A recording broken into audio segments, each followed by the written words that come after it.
So, who is going to see the UFC fights when they come to Winnipeg in June? I might. Seriously? No. Oh, Well, only if George St. Pierre is playing. Playing with the other man in the octagon. They're going to play. They're going to play until one of them dies. I could safely say he's not. But playing or coming at all? he won't be here. Okay. No, Tracy, is that because he's your favorite fighter or because he's your favorite six-pack, walking six-pack with? He's dreamy. He's right up there with Adam Levine. Right. Yeah. Really? Well, Maroon 5, lead singer. That's right. He's That band pretty I don't listen to. You know, every time you talk about that guy, I feel so bad for Headley. Just left in the wing. I know. Yeah. Okay, so you're going to go to... I might, just because I'm curious. I've never really been a huge UFC fan. I appreciate the athleticism involved with it and the amount of training that these guys have to do to be able to do this for 5 rounds for 5 minutes. It's incredible the amount of endurance that these athletes have. So I'd like to see it. I'd also like to see what the crowd's like. I know I'm going to see a lot of tap-out shirts, but that's just how it goes. But I'm just curious to see how Winnipeg responds. And one thing that, we went out and did streeters on this. We talked to some people about what their thoughts were, and what a lot of them didn't know, and what I didn't know until the press conference was, yes, that event is June 15th, it's on the Saturday, but they come rolling in on the Sunday or the Monday. And throughout the week, of course, they're setting up at MTS Center whenever they can get in there, but also, a lot of the stuff that they do is open to the public. So these weigh-ins that they do, open. Their press conferences are open. They have, when the athletes are working out, open to the public. You can come and watch all this kind of stuff. And they also do some work with some of the charities that are in the city. So they haven't named what that charity is going to be quite yet or anything like that, but they do a lot of stuff within the community while they're here, and then even after they leave. Some sort of a fund that supports the widows of UFC fighters? Yeah. Maybe. Could be. So that part of it is kind of interesting to me, and they've done some economic development kind of research and whatnot. And in the 4 Canadian cities that they've been in, there's been about a $50 million economic impact on those cities. So they're looking at Winnipeg maybe being about 10 million. So I'm just curious to kind of see what it's going to be like. You can say what you want about being a fan of the sport or not being a fan of the sport, the violence and the getting on top of the other guy and pounding him in the head to win the fight. That part of it I'm kind of not so thrilled about, but at the same time, they could do a lot of good things for the city. That's why I'm just curious to see it. We were sitting in the newsroom before we came in here this morning, and you pointed out when the highlights came on that fight from the NHL this past week, where I don't know the 2 guys who were fighting, but the one got clocked and dropped like a sack of flour. Yes. You enjoyed that? Yeah, well, Leafs fan, right? But yeah, that was, I can't pronounce the Ottawa players' Well, last the names name, are 'cause irrelevant, right? But the point being, You didn't have a name no more.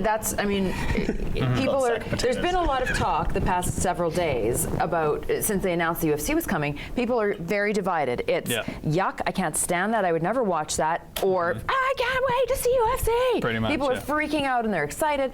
There's no middle ground, it seems, or very little of it anyway.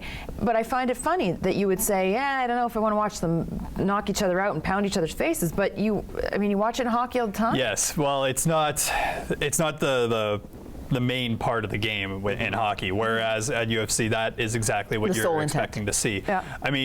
What really stops your heart more than a knockout blow, right? Like, it's gonna and even for the Toronto Maple Leaf player that was involved in that fight, Fraser McLaren, you could see it in his face when he was going to the penalty box. That was not what he wanted to see. That was not what he wanted to do. Granted, yes, you're in a fight, that could totally happen, but in 90% of them, that doesn't happen.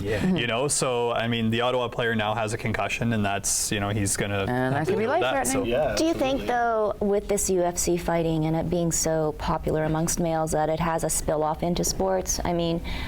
Where do hockey players learn how to throw a punch like that? I don't know about that. I think fighting in hockey's been around since the start of hockey, but since long before UFC. I would say it has a negative a spill off into people that the same as wrestling was backyard wrestling, right? You got all these kids doing all these crazy stunts and hurting themselves. That's what it is that they're not trained professionals. These guys work their arses off, I'm not going to say it, on, day and night to perfect their craft. And then you got these kids that, like you said, wear tap-out shirts, drink energy drinks, and think that they can fight because they see these guys on the TV all the time doing it.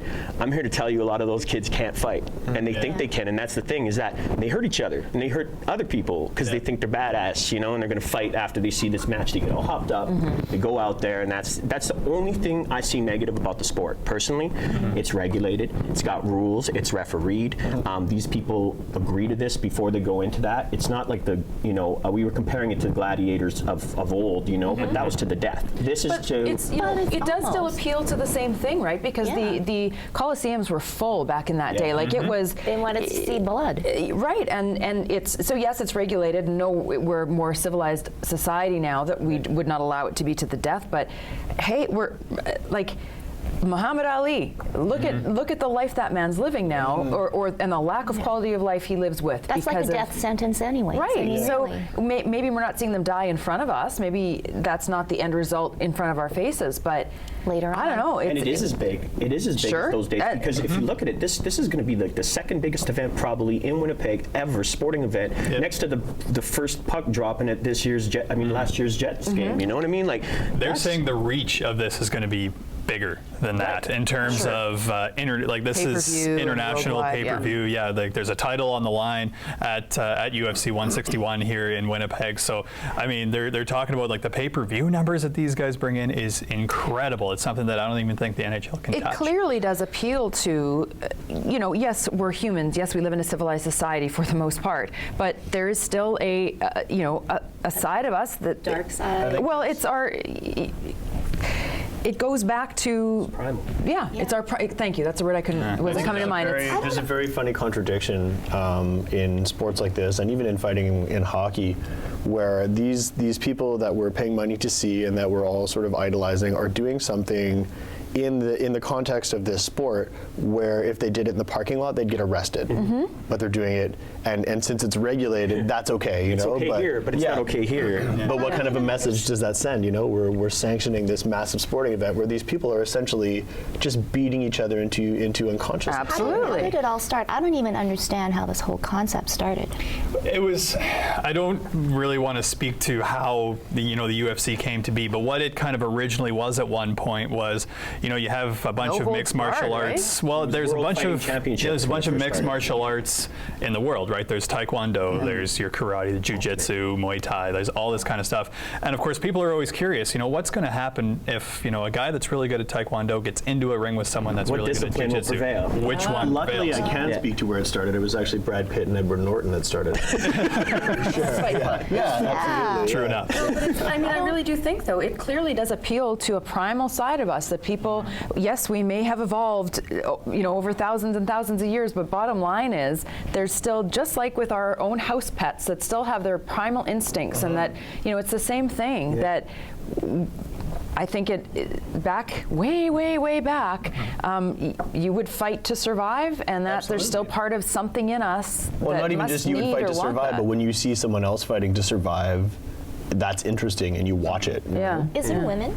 Yes. Well, there was a big controversy because a couple of weeks ago there were the first two women fighting in a UFC match, and I had made a point in conversation with someone that I thought I didn't agree with it. I don't. I'm 50-50. I actually am kind of in the middle on UFC. I won't bother to watch it, but I've seen it, and it's mildly entertaining, I guess, on some level. But to see women, I just feel like it becomes sexualized. There's all the commentary of I hope their clothes fall off, and that it just becomes really gross. I heard a lot of comments about like, let's see those two chicks in the ring, maybe like mud wrestling match. No. I mean, in like that's variety forms, right? It's gross. It's sexualized. It's just an odd. But yes, there are women. It's starting. And like the argument to that, I would say, is that we talk about how it's International Women's Day and equality and all that kind of stuff. There are these women that are super into mixed martial arts and want to get to that level. You know what I mean? And that's something that if I were to say that to them, they would be like, "Come in the ring with me." Yeah. It's not sexual at all. No, this is I know that. But I know, but that's what I mean, though. Right? Like that, it's hard to say, right? Yeah, very tough. Yeah. All right, we got to take a quick break. We'll be right back.